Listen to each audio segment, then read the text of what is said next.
In this video, you'll learn how to add a railing to an existing staircase, and also how to modify an existing railing sketch to edit its location and to extend the railing around the edge of a stairwell.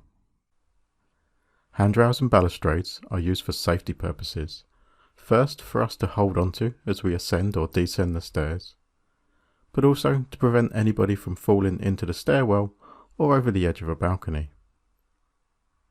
In Revit, railings can be hosted by a level in the project, and they can also be hosted on a number of other objects, such as stairs, floors, walls, and even roofs and topography. I have the exercise file Create Railings open, and looking at the entrance lobby of this building, we can see we have some stairs at the back of the lobby coming up to meet floor 2 through the stairwell here, which we will need to add the railings onto.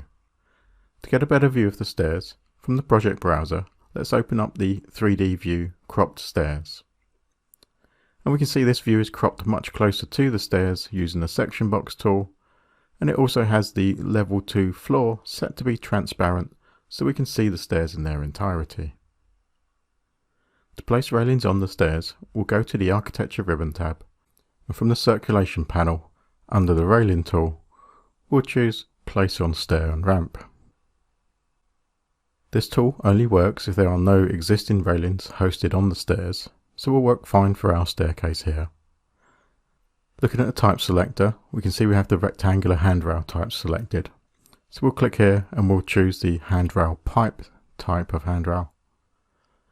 And now looking at the Place Railings ribbon here, we see we have position options for treads or stringer, which means it will place it either hosted on the treads here or on the supports at the side of the stairs. We'll leave it set to treads, and now we just need to go into the view and click on the stairs, and those railings will be placed from top to bottom on both sides of the stairs.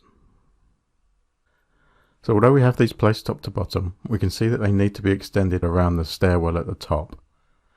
And looking at the back wall here, we have the full railing with all of the pipes along the back wall, which we don't really need. So we'll edit this railing to remove it from the back wall here and leave us with the full railing at the bottom and also at the top of the stairs. So we'll edit this handrail first, and as a railing in Revit needs to be continuous and we need to split this into separate railings, we'll first copy it to the clipboard. So with it selected, we'll go to the Modify Railings ribbon tab here, and from the clipboard panel, we'll click Copy to Clipboard. So now that we have that in the clipboard, we'll edit this existing railing. And to do this, first we'll go to the level 1 floor plan view. And to do this, we'll open the level 1. And to do this first, we'll open the level 1 floor plan view. And now zooming in here, we can see where the railing is placed around the stairs. So whilst it's still selected, we'll go to the Modify Railings ribbon here and we'll click Edit Path. So now we can see we have the sketch lines that make up the railing. We can see we have the arrows pointing up the railing, so the bottom of the railing here to the top. And all we need to do is to select the sketch lines on the right here, so from the top and along the back wall, and then just delete those so that we have the railing just on the left hand edge at the first edge of the stairs. So we'll click Finish Edit Mode to save the changes to that railing. And now we'll swap back to the cropped stairs 3D view, and we can see we have the railing going up the first run of stairs and meeting the back wall here.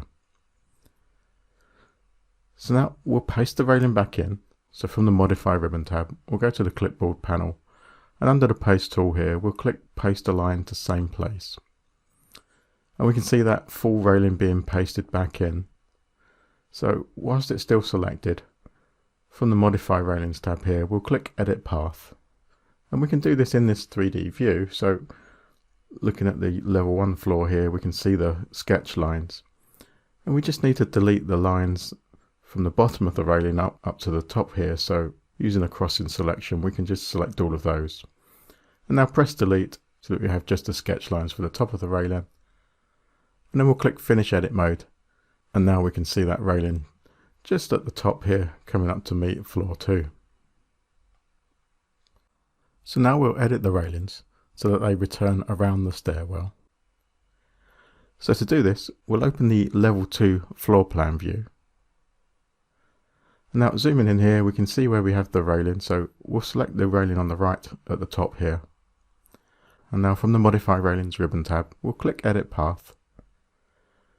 We can see we have the sketch line that makes up the railing path, and we just need to add some more to it. So we'll go to the Draw panel on the Modify Railings tab here and choose the Line tool. Now looking at the options bar, we have the option for chain, and we'll check this because we're going to draw multiple lines and this will make it a bit more efficient. So now we have that set, we'll snap to the end of the line at the bottom of the screen here and draw this away by 3 inches. We'll then move to the right and draw this 6 inches long. And then we can move vertically up the screen and snap to the intersection of the wall at the top of the view. So now we have those sketch lines drawn. We'll click Finish Edit Mode to save the changes that we've made to this railing. Now we'll edit the central railing, so panning across slightly, we'll select that railing, and from the Modify Railings ribbon, we'll click the Edit Path tool. Again, we just need to draw some more lines in, so we'll set the Line Sketch tool active. With the chain option still selected, we'll click on the end at the top of the railing, and then draw out by 3 inches again. Now we'll draw across to the left by 13 feet 3 inches, so let's type that in the temporary dimension.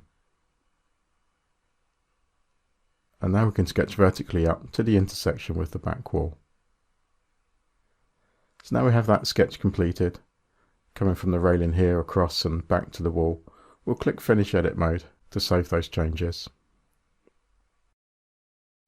So now let's swap back to the Crop Stairs 3D view. And we can see that we have those railings returning back to the wall here and across the stairwell, and also to the wall on the other side. And that now completes adding the railings to the stairs and around the stairwell.